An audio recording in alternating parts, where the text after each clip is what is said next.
Hola, buenas tardes. Estamos acá con Alejandra, yo soy Lisandro.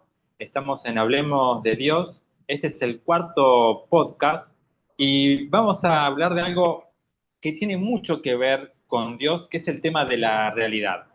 Porque en algún momento no hubo dudas sobre si Dios existía o no existía. Era real que eso existía, pero en este mundo, para algunas personas eso es real y otras personas no es real la existencia de Dios. Pero para tratar de adentrarnos en que es real o no es real, habría que hablar de la realidad. ¿Qué es la realidad y cómo es que se constituye la realidad? Obviamente este no es un podcast de física o de astrofísica como para tratar de develarlo desde el punto de vista de la física a la realidad, o tampoco es de psicología y desde el psicoanálisis vamos a intentar dar respuestas a eso, sino que en base a los conocimientos que tenemos Alejandra y yo, nos vamos a ir adentrando un poco en el tema de la realidad para tratar de acercarnos al tema de Dios sobre esto que, qué es la realidad, qué es real y qué no es real. Así que solamente para empezar a dar un poco más de contexto y meternos en el tema, a mí me gustaría empezar por un recorrido como histórico. Para Occidente, por ejemplo, es el 2025 después de Cristo, pero para la humanidad son muchísimos más años los que hace que estamos dando vuelta por el planeta y poblándolo, y en ese intento de poblar el planeta se han ido construyendo desde muy antiguo imágenes y creencias respecto de Dios. Desde el punto de vista de la antropología, a mí lo que más me gusta es que hubo momentos en la historia en que no hubo dudas de que Dios existía. Y hubo otros momentos en los que sí hubo dudas sobre la existencia de Dios. Y después hubo momentos otra vez en los que no hubo dudas. Como que vamos en un ciclo la humanidad atravesando. ¿Existe Dios? No existe Dios. ¿Existe algo después de la muerte? No existe algo después de la muerte.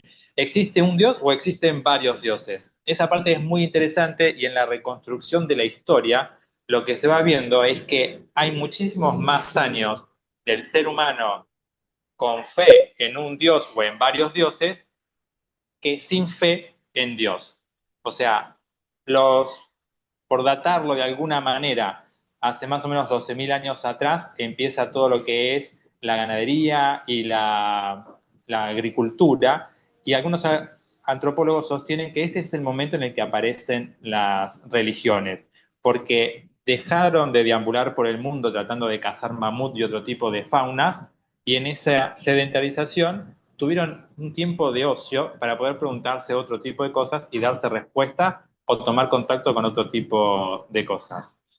Esa es la antropología de finales de 1800, una antropología darwiniana donde la evolución sigue una línea recta y hay un eslabón perdido entre los simios y nosotros, cosa que actualmente se va revirtiendo y se va revirtiendo tanto por el lado de la vía genética, donde se va viendo que hubo múltiples seres humanos, los más conocidos son los Neanderthals y nosotros, pero hay otras 4 o 5 especies más de seres humanos que poblaron el planeta y de la cual solamente quedamos nosotros hace unos 40.000, 50.000 años atrás. Somos como la única especie humana en el planeta y que desde ese tiempo, 50.000 años atrás, se empiezan a recolectar entre distintos yacimientos evidencias de que el ser humano creía en algo, no solo en lo simbólico, en la construcción del espacio, del universo, de cómo tenían una cosmovisión de la vida, cómo sepultaban a sus muertos y cuidaban los restos de sus muertos,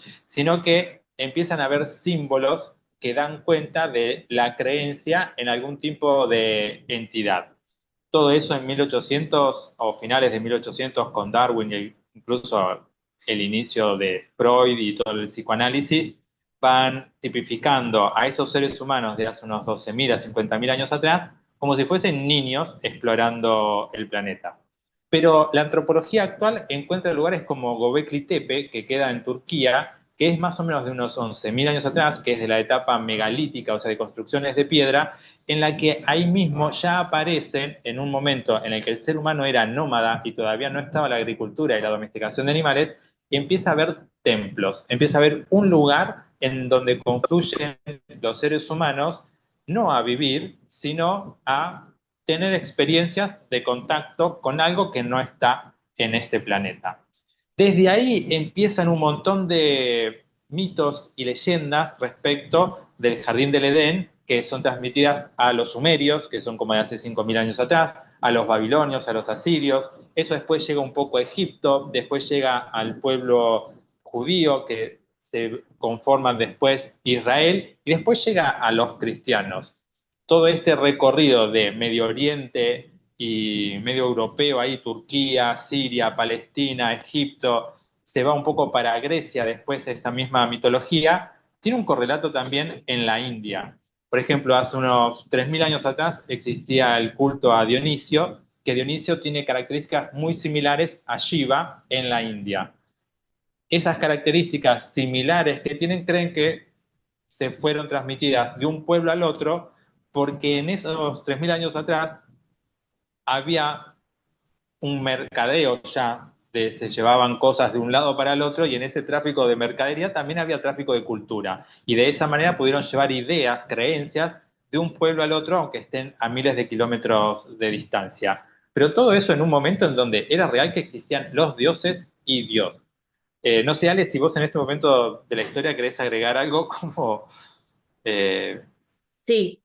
Em, lo loco para mí es, o sea, cuando vos decís, cuando el hombre puede plantearse, y es la realidad, cuando, o sea, cuando no está en estado de emergencia, ¿no? También, tipo, bueno, ¿qué voy a comer? Porque cuando uno está, que incluso hoy, pensando, ¿en qué voy a comer? Tratando de satisfacer las necesidades básicas que son refugio, comida, em, no tenés mucho tiempo de pensar qué es la realidad. La realidad es lo que te apremia, fin, ¿no? Y también la coexistencia porque ahora viste que seguramente vos ya lo has leído en artículos, salieron artículos donde no es que el hombre moderno, tipo, se terminó no sé cuál fue el último, el de Neandertal, ponele, y vinimos nosotros. No, hubo coexistencia, muchos sí, años. Entonces, sí, sí, sí, un montón. ¿dónde fue o sea, esto por ahí ya sería para un biólogo, ¿no? ¿Dónde es la mutación? No se sabe, ¿dónde es la mutación? ¿Por qué hay unos que se desarrollaron a Homo sapiens y otros no todavía y se seguían mezclando entre sí? Porque seguía Sí. viendo como interacción. Y decís, era una interacción, esto es algo a mí que me da mucha curiosidad, una interacción a la fuerza, una interacción querida. Nos dábamos cuenta entre nosotros que éramos algunos más evolucionados y otros a nivel cerebro, ¿no? Obviamente. ¿Qué pasó ahí? Hay algo que no, para mí hay algo que falta. Hay datos en Europa de que hay gente que tiene un 2% de genes de Nerdental. Eso Sí, está datado, sí. es sabido. Y quizás en alguna otra parte del mundo algún descendiente de europeo también tiene algún que otro gen compartido con los Neanderthales porque hubo cruza. Y suponen que hubo una cruza natural y además tienen una hipótesis de las múltiples Evas. O sea, como en contraposición del mito judío cristiano de una Eva del cual descienden todos, parece que en la especie, y esto sucede como en la naturaleza normalmente, no es que se sigue una única rama, sino que grupos aislados con ciertas características terminan como evolucionando simultáneamente, sin cruzarse en la misma dirección. Es como decir que había un grupo de, por ejemplo, de Neanderthals y Homo erectus, no sé a qué especie adjudicarle, en España, en lo que actualmente es España. Pero había otro grupo en el lado de Turquía también, de Neanderthals y Homo erectus. Y de esos, simultáneamente, empezaron a aparecer Homo sapiens sapiens como nosotros. No es que de una sola pareja de macho y hembra salió el Homo sapiens. Los huesos más antiguos son como del norte de África y del sur de África, 230.000 años atrás. Distantes, muy distantes entre sí, como para que en aquella época hayan deambulado de un lado Claro, para el otro. eso es la simultaneidad, se da incluso en las grandes. Sí, eso. Por ejemplo, a alguien se le ocurre un invento acá en Argentina y por ahí a la misma vez, no sé, en Turquía, que es re lejos, también, o en China, y nos están copiando. Es como, hay algo que pasa porque para mí es como que vivimos en una red, Sí. estamos conectados a red invisible, entonces, bueno, las ideas fluyen. Pero yo digo, ¿cómo fue o sea, que quiero que un biólogo venga acá y me explique cómo fue la mutación Ah, de por favor, un biólogo. vivo a de repente saltó a, o sea, ¿qué cambió? O sea, yo sé que para que eso pase, primero el hombre inventó el fuego, después el intestino creció, o sea, se hizo más largo, bueno, pasaron cosas anatómicas, listo. Pero ¿cuál fue el primer bebé que ya era como nosotros? No, y a eso te sumo una hipótesis más que a mí me gusta. Yo no sé cuán real sea, pero me gusta. Eh, la hipótesis la llaman del mono drogado, que en esto de andar recolectando alimentos, algunos consumieron hongos alucinógenos o plantas alucinógenas o alguna rana alucinógena y llegaron a producir como si fuese gusto o querer volver a comer y a volver a tener esa experiencia alucinógena. Pero que eso fue generando nuevas conexiones neuronales. El tema del mono drogado viene por las conexiones neuronales que se establecieron en un ser que después intentó llegar a ese estado, pero sin los hongos. Bueno, Así que es otra hipótesis que se tiene al respecto de cómo es que la evolución, más allá del cuerpo físico, fue avanzando. No es todo cuerpo físico en nuestra especie y desde antiguo no es solamente cuerpo físico, hay un algo que anima ese cuerpo. a esa teoría, ya que, es que está copada, tengo otra para adicionarle. Hay Bien. un tipo, creo que es americano, que se llama Daryl no sé cuánto, que canaliza una entidad extraterrestre que se llama Bayar. Entonces el tipo, no sé, hace así, cierra los ojos y la gente le pregunta cosas. Más allá de que si es verdad, no es verdad, cada vez que la gente le pregunta cosas, el tipo dice cosas muy coherentes, da respuestas muy coherentes y muy desde armoniosas, desde el amor. Entonces es interesante escucharlo porque no es que salta con cualquier cosa. Pero una vez le preguntaron cómo era que nosotros habíamos evolucionado y llegado aquí. Lo escuchó hace poco. Y el tipo decía que cuando nosotros éramos primitivos, en otras galaxias, que este ser era de una de ese conjunto de otros mundos, digamos, más viejos, la atmósfera de ellos, no era como la nuestra, por supuesto, la atmósfera de ellos se estaba agotando, entonces necesitaban ciertos metales para hacerla como reactivar ciertos metales que nosotros teníamos. Oro, cobre, plata, vaya a saber qué. Entonces, les era muy difícil extraerlas de esos materiales de nuestro mundo. Entonces, lo que hicieron fue venir como en grupo y modificarnos la cadena de ADN. O sea, nos modificaron la cadena de ADN con su ADN, pero, dejaron una como si fuera una vueltita sin cerrar. ¿Por qué? Porque ellos tienen otras capacidades que nosotros tenemos, que es telequinesis, poder hablar sin, o sea, hablar con la mente, comunicarse de otras maneras diferentes. Entonces, para que no seamos iguales a ellos, tipo dejaron una cosa sin cerrar, entonces, más o casi parecidos, ¿no? ¿Qué pasa? Eso iba contra las normas éticas de esos pueblos de otros mundos. O sea, uno acá dice, bueno, está mal eso, manipulación genética de seres. Entonces, para ellos también estaba mal.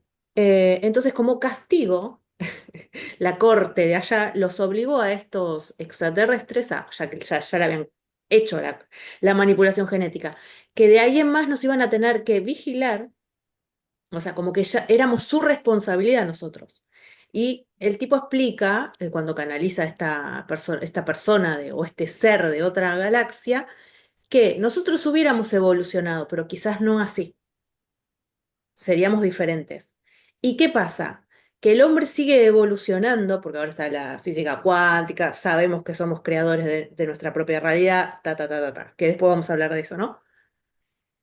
Y que aunque ellos no nos hayan cerrado ese pedacito de cadena de ADN para que no seamos tan guau, igual se está haciendo. Y que vamos hacia allí, hacia ese lugar. Y vos sabés que yo escuché eso y dije, yo mucho los extraterrestres no creo, no me interesa, no es un tema que me interese demasiado, pero dije, pues, podría ser. No me resulta tan loco, ¿no? Sí. Y bueno, eso, los avances que se van dando en general, eh, por- tratando de volver a un poco lo del qué es la realidad, la pregunta de hoy, ¿no? Porque así como está esta información que vos contás, eso en otro momento no había dudas. Esto de cómo es que se construye la realidad. Eh, no había dudas, me refiero a que hoy alguien dice, no sé si existen o no los extraterrestres. La ciencia, por un lado, dice, es obvio que sí, porque no va a haber tanto espacio solamente para nosotros. Sí, pero están muy lejos. Sí, pero nosotros no podemos imaginarnos cómo viajar hacia las estrellas que tienen planetas, que actualmente descubrieron como 5.000 planetas en estrellas cercanas.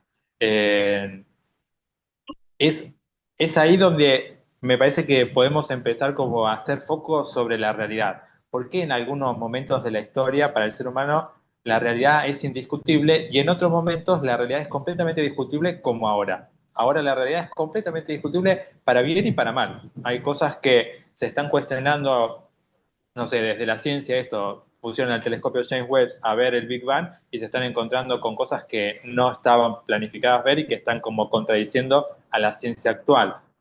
Todo este discurso de Darwin sobre la evolución de las especies, empieza a aparecer evidencias genéticas, que no estaba la genética en la época de Darwin, que empiezan a contradecir un poco todo eso.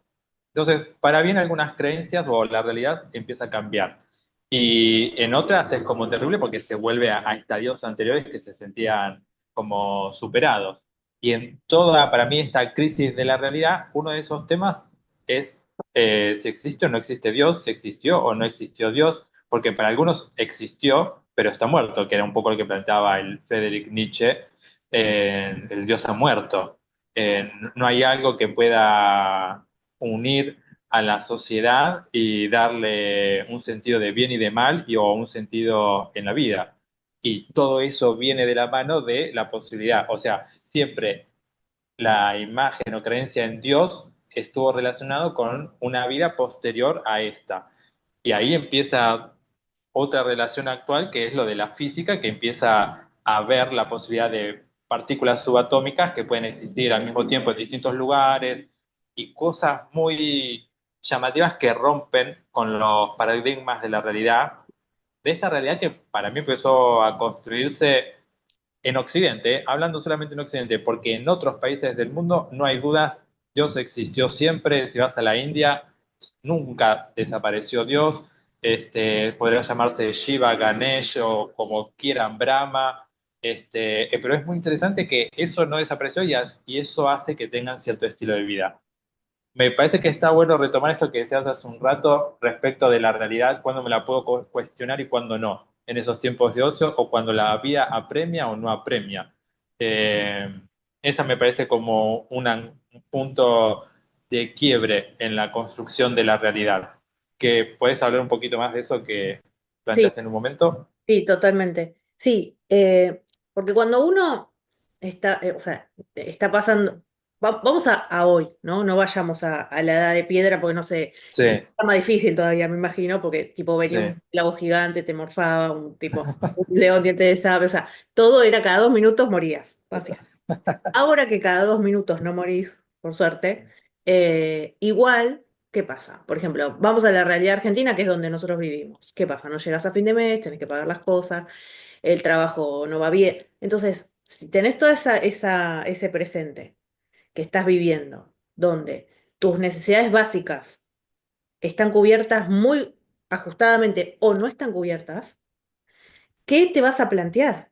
Nada, absolutamente nada, porque estás corriendo por tu vida, o sea, luchando por la supervivencia, estás en modo supervivencia total, por eso tanto estrés, por eso tanto cortisol todo el tiempo, por eso estamos todos engordando, porque eso hace que el cuerpo como que está todo el tiempo estresado, entonces no se metaboliza la tiroides, todo, bueno, un montón de cosas, intestino permeable, las mierdas que venden de comida que son tipo como comer plástico básicamente, bueno, todo eso se empieza a descomponer y tipo lucho y corro por mi vida 24 horas. Ni siquiera duermo, cuando duermo o sea, no duermo tampoco, o sea, no descanso. Entonces no tengo momento para plantearme qué es la realidad, si puedo hacer algo al respecto, si puedo decir, bueno, esta es la realidad que me tocó. Yo antes aceptaba, por ejemplo, cuando era más chica, decía, bueno, esta es la realidad. No, ni siquiera me planteaba que yo podía hacer algo con ella o que estaba involucrada de alguna manera y tenía algún tipo de responsabilidad sobre la realidad que me había tocado. Muchos años después, me di cuenta que sí tenía responsabilidad y que podía hacer algo al respecto sobre algunas cosas. No todo, por supuesto, porque no soy omnipotente, pero si yo soy hijo de Dios, hecho a imagen y semejanza de Dios, es porque Dios me regala su, en microdosis, obviamente, su capacidad de co-crear, de crear. Entonces, si Dios es creador del universo, o la fuente creadora del universo, y nosotros somos creadores de nuestra realidad, somos mini Dios en potencia. Entonces ahí está, ¿dónde puedo yo crear mi realidad? Pero obviamente primero necesito mis necesidades básicas cubiertas. Entonces ahí está. Totalmente, es un punto de quiebre ese en el cual uno puede advertir que puede ser partícipe de la realidad y no como un ente pasivo de la realidad al cual todo le sucede.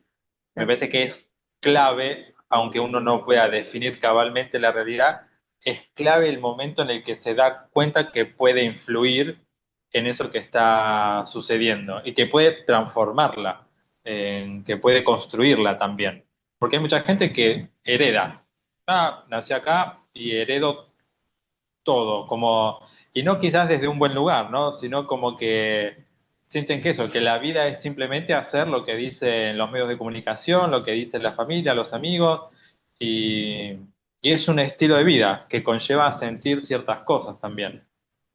Bueno, pero ahí volvemos a lo que habíamos hablado, creo que fue en el primer podcast, que a mí me había pasado, que había leído, de que si yo elegía eh, estar en Claro, el eso, escalón más abajo y sí, ser como hijo de Dios y medio víctima un poco, ¿viste? O sí, elegir caminar junto con Dios, sí, obviamente Padre Creador me va a dar un montón de... porque es como, sí, o sea, solo soy un ser humano, ¿no? Entonces esto es lo mismo, heredo la realidad y en algún punto soy como una víctima entonces, pero no somos víctimas en realidad. no, Es, claro, es una falsa realidad que nos estamos generando. Es una comodidad también, porque sí, uno echarle la culpa a la realidad del país. Es verdad que existe una realidad del país. Sí, sí, no puedo negarla y evadirme y hacérmela. Bueno, voy a vivir del amor. Sí, sí, puedes vivir del amor, pero también hay que aplicar como lo que yo llamo criterio de realidad. O sea, esta es la realidad, pero ¿qué voy a hacer al respecto? ¿Cómo la voy a mirar?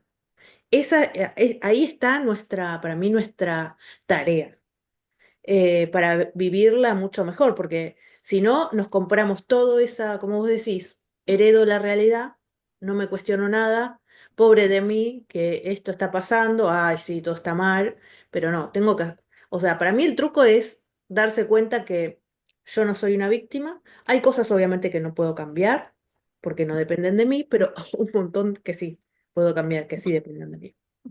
sí, sí. Y es lo que yo ahora no tengo como claro cómo transmitir es cómo uno deja de ser víctima.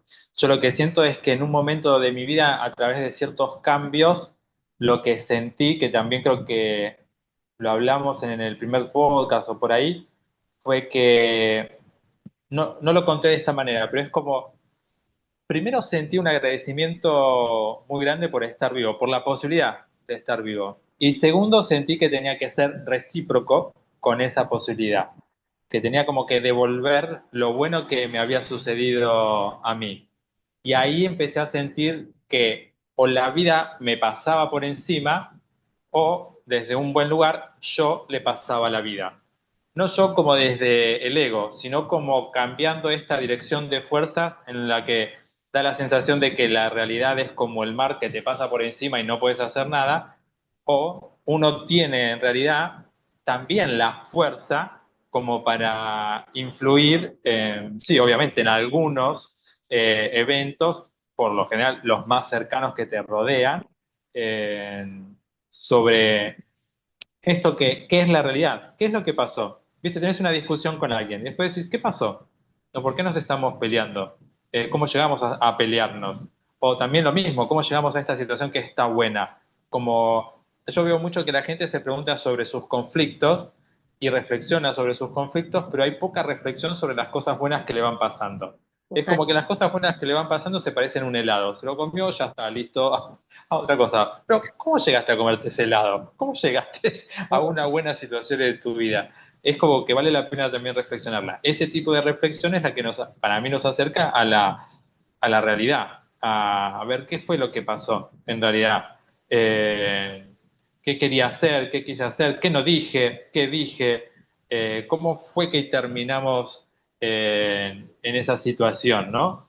Y eso que pasa en el ámbito personal después empieza a pasar en lo social, en el trabajo, en la calle, en ámbitos familiares, en algún cumpleaños, en algún bar o restaurante cuando alguien va a comer y pasan cosas. Y también del mismo lado es como cuando alguien se te acerca y te pide ayuda y vos le decís, no, no puedo. Eso también me parece que es un punto también de construcción de realidad y de la vida te pasa o vos le pasás a la vida o no me acuerdo nunca cómo lo llamás, yo lo entiendo como coexistir con Dios, pero no es coexistir con Co-cre- Dios, Co-creador. co-crear, Porque creo, co-creador. claro, el creador Sí, principal es Dios, pero yo soy un sí, co-creador también, porque claro, creo mi propia existencia. A eso, sí. vos Sí, decías, el concepto lo entendía, pero no me acordaba sí. Sí, Vos decías, ¿cómo no somos víctimas? Vos decís, ¿cómo? No, no me doy cuenta cómo yo dejé de ser. ¿Sabés cómo? Trabajando en la autoestima, porque me empiezo a ser responsable de mis actos. Entonces, al hacerme responsable de mis actos y de todo lo que me sucede, que yo estoy, que tengo que ver con eso, y tomo esa responsabilidad, mi autoestima se fortalece. Entonces ahí me empiezo a dar cuenta, por acierto y error, básicamente, me parece, o por sí. observación, que tengo algo que ver en la creación de mi mundo. Porque si yo soy una persona pacífica, tengo buenos tratos, voy a crear esa misma energía, porque ya la estoy generando. Puede venir un loco, pero la mayor parte de mis vínculos van a ser armoniosos. Me van a pasar cosas buenas. En cambio, si yo soy una mala, aprieto botones a la gente para molestar, tic, tic, tic, tic, tic, ¿qué voy a generar? Eso, la gente me va a molestar a mí, me van a apretar, me voy a encontrar con gente difícil. Entonces, solamente con mi actitud ya estoy generando mi mundo cercano. Totalmente, es una construcción, yo siento que cotidiana también, porque sí me ha pasado en esto de llegar a situaciones de bienestar y después estar en la misma mierda. Y decís, ¿cómo? Si estaba bien, ¿cómo llegué a estar tan mal de nuevo? Porque no hay una reflexión sobre cómo es que ese bienestar se generó. Entonces, para mí también esto de la realidad y co-construir tiene que ver con una atención cotidiana, con Totalmente. una construcción cotidiana. Totalmente, y Eh, aparte somos como vos decís, como en un momento estoy tan bien y de repente puedo tipo caer en un... Bueno, así es el ser humano. O sea, no te ganaste nunca nada, siempre hay que trabajar. Totalmente. Sí, yo le digo a mis amigas y amigos que no hay ifes espirituales. Acá hay que trabajar. Esto es cotidiano, no. Sí, minuto a minuto, Porque, ni siquiera día a día. claro, sí, totalmente. Eso de minuto a minuto suena a que es intenso, pero para mí es como más real que. No sé, porque hay gente que dice, bueno, sí, yo creo en Dios y pide cosas, y le pide cosas a Dios, pero después no hace actividades cotidianas en dirección al pedido que le hizo a su Dios. Entonces es como si llamase a un pedido ya que nunca llega. Entonces es muy importante lo de la dirección esa cotidiana, ¿no? El minuto a minuto, quiero decir. ¿Qué sentido tiene decir algo, declamar algo, pedir algo, si al minuto siguiente me voy en otra dirección. Como el rating, Este, de minutos. claro, Dios es el rating. Bueno, se nos está terminando el tiempo.